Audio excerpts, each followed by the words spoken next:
George King put God first, even when the church rejected him as a preacher.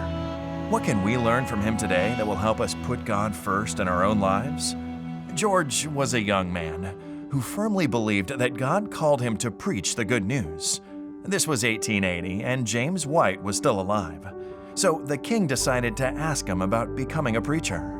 James and Ellen White invited King to their home, and although they were sure about his devotion to God's calling, they were unsure that he had the talent or educational background to become a preacher. So they asked the Godsmarks to take Brother King and determine whether he could become a preacher. George then moved in with the Godsmark family, and they arranged a time when the young man would preach to them in their family room. These were agonizing times for him. His supplications could be heard before sunrise, and he would practice in the barn for hours, despite the cold. George finally got his chance.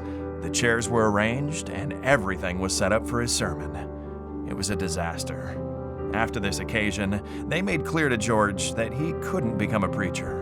Rejection is never easy, but George King was so faithful that he decided to put God first, even when it meant being humble to accept rejection. Soon after that, George became a fireside preacher. Armed with literature, he started visiting house to house, sharing the good news, and selling books and tracts he carried with him. This was called colporteuring, and the Adventist mission would never be the same again.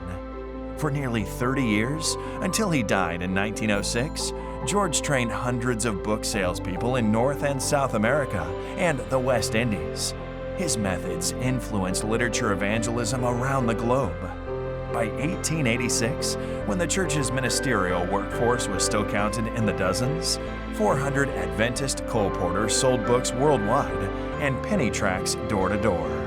George King put God first, even when he was rejected as a preacher. His courage and humility inspire us today.